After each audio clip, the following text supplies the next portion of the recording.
This is the Big O Show. This is the Big O Show. All right.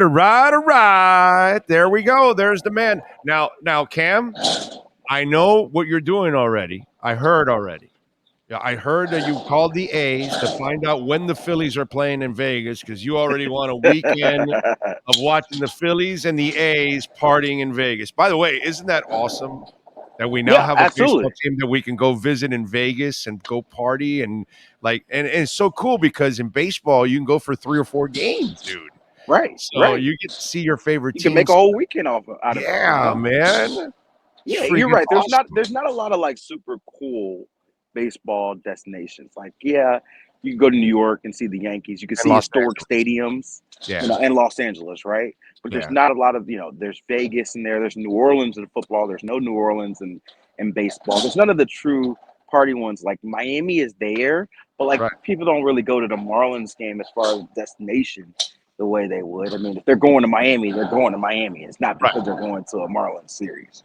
Right. So it's baseball needs one of those party destinations to make it a weekend. Yeah, definitely, man. I thought it was really cool for it. And in the end, look, I'm sure there are great people that live in Oakland, but it's really not a major league town. And that's the sad part, that when money didn't matter as much in the 60s and the 70s and the 80s and maybe into the 90s, but like college football, Cam, things have changed, bro. And you got to have big money to compete in pro sports, and your cities have to have that. And that's why I think Oakland has lost all their pro teams, because it's probably not a pro town, unfortunately. They probably don't have the population, and they probably don't have the corporate structure. Like in Vegas, all those hotels are going to own all those suites. So they're going to have the corporate money there, and that's really hard. I don't see corporate money in Oakland.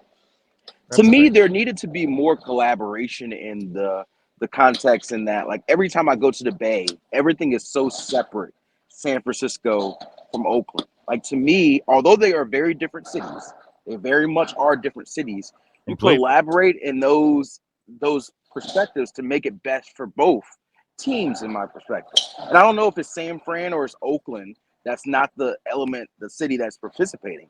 Oh, I live there. San Fran wants nothing to do with Oakland, bro. Right. Well, that's holding Oakland back. They need. I don't know if you're probably you don't want to kiss their butts. The fancy, the proper quote unquote side of town. You don't want to have to do that.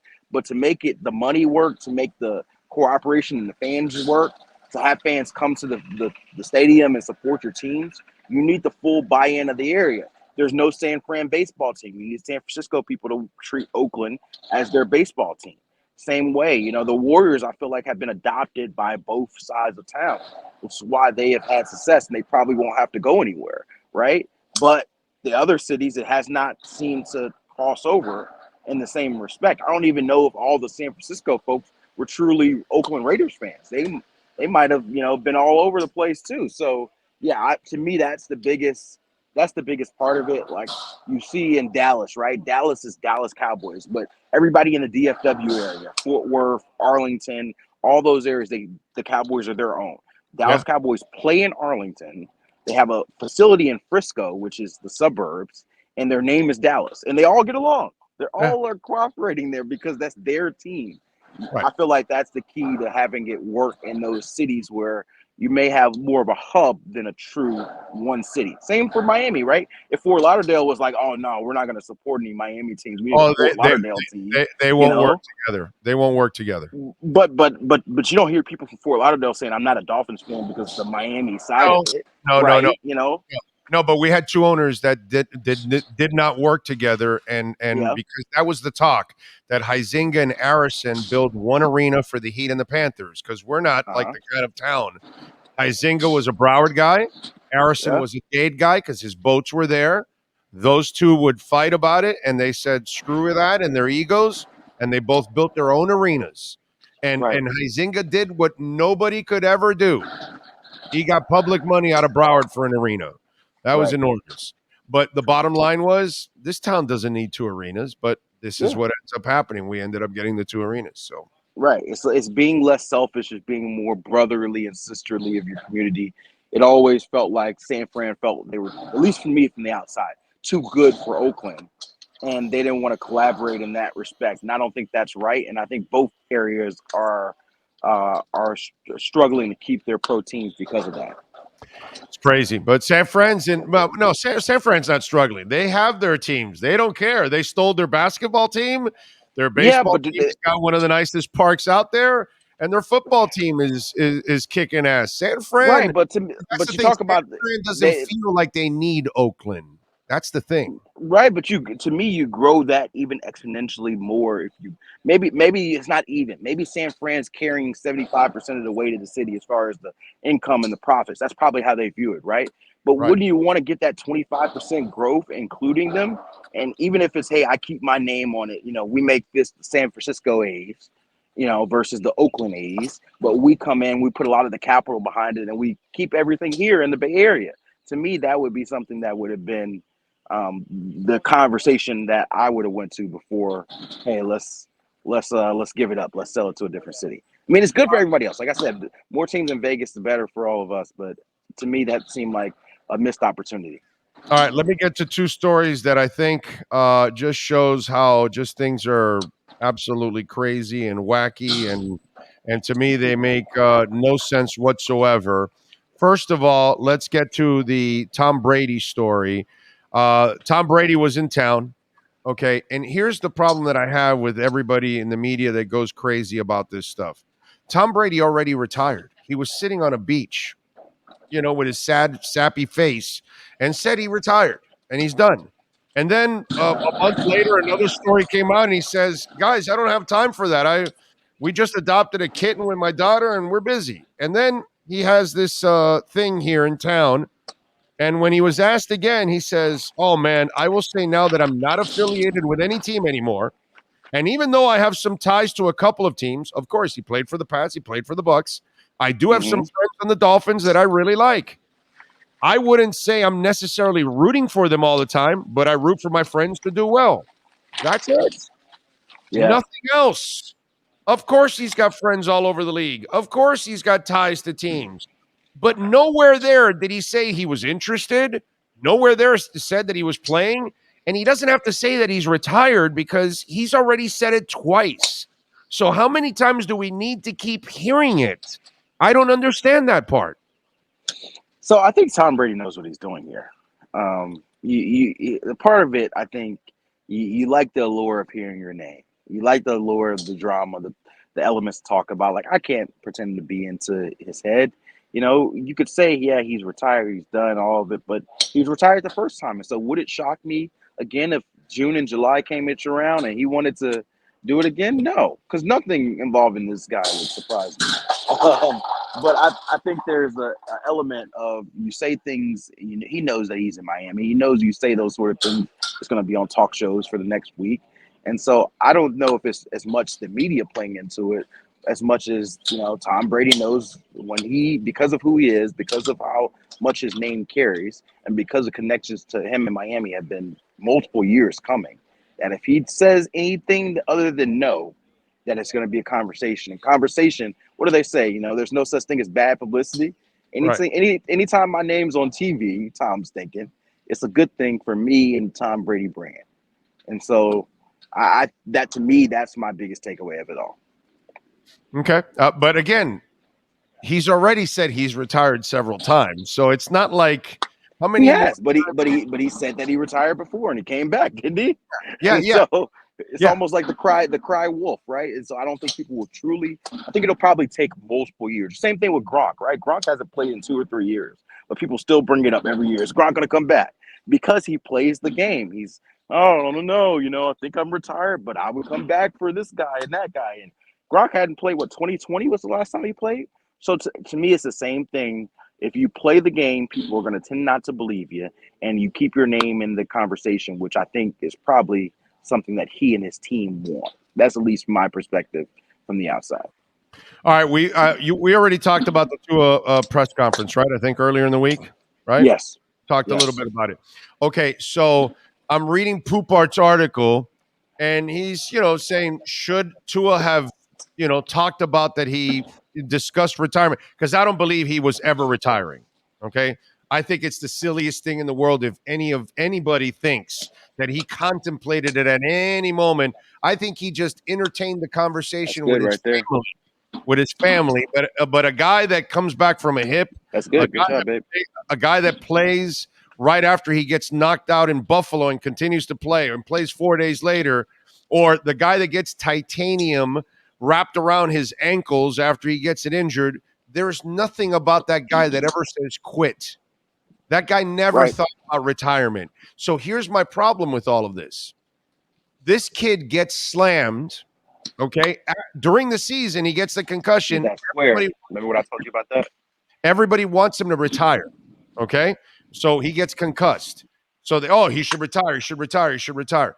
Now he tells you, yeah, no, I had these conversations with my family, and then I see the Poop Art article saying, oh, is this a negative that he actually talked about it in public? And then here's Randy Mueller saying, how can you commit to a guy that talks about it? So Tua is screwed if he says, no, I never talked about retirement. I don't care about that. I'm not thinking about that. I'm playing the game. So he gets screwed if he wants to play, or he gets screwed if he actually mentions that he had a conversation with his family about retirement. No, Yeah. there's So no way it gets spun for him where he, gets away, scot free. It's always he's got to take always shots every single right. time. Right. So here's my perspective on this thing. I will never discourage players from talking their truth. Like, I always want to hear the authentic version of that. Too often we hear the cliches. They say something because their PR team or their agent, or they feel like the fans will react to a certain way. And so I actually was happy that he was sharing a I perspective agree. that maybe we don't get to see of him.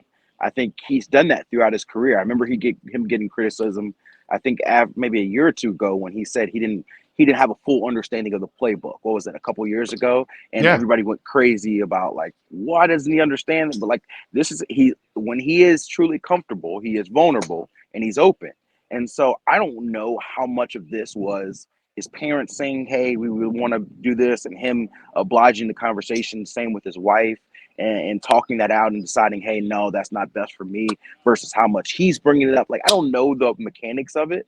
He did say that obviously he had contemplated at some point, but I do think that you're right. From what I had understood, it was always going to be leaning towards, if he got medically cleared, which he did, that he was going to be coming back as a player. And so I think the narrative on Tua has always been the, can he stay healthy?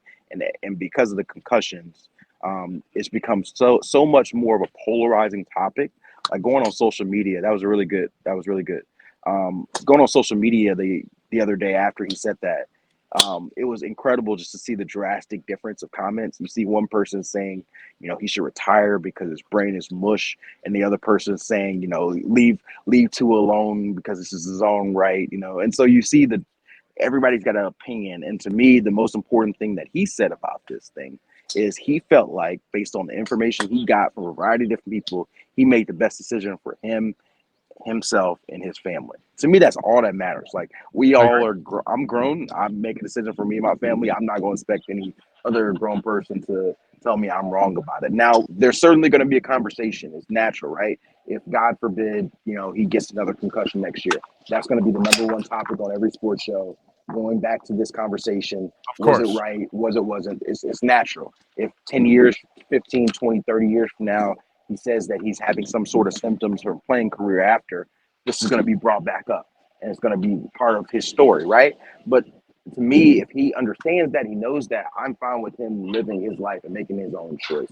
And so I don't get worked up about it. I don't have a strong take of whether he should or should not play. But I go about it maybe a different way than everybody else on different talk shows. So my big thing is, if they feel great about the people they're talking to, the doctors and specialists, which they say they do. I'm not a doctor or specialist, so I can't tell you one way or the other. But they feel great about it, and they feel great about him and his long-term and short-term health, then go for it. They're a much better team when Tua was on the field. He was the highest-rated quarterback in football last year. And really, the only question I have on him, really anyone should have on him, is, can he stay healthy for a full year for a team Right. that That's it. should be one of the best teams in the league? Yep. That's it. That's it. And to think that he would quit is ridiculous. Yep. Absolutely ridiculous. It's like let's say your wife is a cop. She got in a shootout today. You think she's not putting on the uniform again tomorrow? Right. Right. As long as she knows the risk, right? As long as she knows the risk. It's That's what to she me the thing. does, right? If you get a full understanding, if you get a full education, and that you get the time away. Like I did think that it was good for them to take the time away For from sure. last year after the second concussion and take it out of his hands. Because naturally, as a football player, you're always going to want to play and do what's best for your team, do what's best for others, and sometimes that comes above your own health. But now he's had time to deliberate, to think, be away from the game. I think you can make a more conscious and deliberate decision. We may not all agree with it. There are some people who may say, hey, this is not what's best for him. But I think the reality of it is all collision sports are going to be worse for your health long term than not playing a collision sport. And so there's always going to be some inherent risk. And if he's been medically cleared, which it sounds like he has been, then it's up to him to make his call. And it seems like he has. And so I kind of leave it at that. So what are you in the driving range or are you actually golfing? Yes, I'm at the driving range. Probably my first time out here in a couple of months. So out here in the driving range, got my wife with me, so I'm showing her a few tips, see if I still know how to hit the golf club. Get the hell out of here. She's going to kick your ass all Oh, day long. absolutely, Yes, absolutely, this is going to end up absolutely. happening. Yes. Yeah, exactly. Just have her spot you a couple strokes. That way, it's a little more Right. fair. That's Yeah, it. I got You you. I need more than a couple strokes. I need like 7 or 8 strokes. Give me a stroke a hole. Spot me a stroke a hole. There you go. There you go. Follow him on Twitter at Cameron Wolfe. Catch his work when he's not on the golf course on the NFL Network. Cam, as always, have a great weekend. Enjoy the wife out there, my brother. We will catch up next week, my friend. Sounds good. Have a good one, man. You got it. There you go. Cameron Wolfe, baby. Yes, sir. We are here at KSDT CPAs. Let's bring up the QR code. Come on, man. The deadline just passed. You're panicking. You're scrambling. You don't know what to do. You know how I tell you all the time, I don't want you calling the insurance companies. I want you to call, my guys, Welton Railman. They'll take care of it. Same thing here. Don't deal with the IRS and all that mess and all that. No. Call our guys here and all the great people out here, all the ladies and men out here at KSDT CPAs, and they will take care of you. They'll get you that extension. Maybe you got to do your business taxes, your personal taxes. Use that QR code. Anywhere you're at, man, you can use it. Phone number, QR code, emails, everything. You don't even have to come into the office, man. You can probably do a lot of it by phone, by video, all that kind of stuff. So call the great people at KSDT CPAs. They will take care of it. And if you own a business, one of the beauties about KSDT CPAs is that they also will work with your business and help your business grow, whether it's payroll, accounting issues, healthcare, planning ahead. Maybe you're looking at the market and what directions it's going in. They will help guide you in that direction to make sure your business is as strong as it can possibly be through the financial ups and downs that sometimes we have no control over. So call the great people at KSDT CPAs. They will take care of you. You got to do your will or anything like that. They will definitely do it. 305-670-3370. Offices in Dade, Broward, Palm Beach, and one is coming to North Carolina also. KSDT CPAs, the Wolf Pack has been unleashed.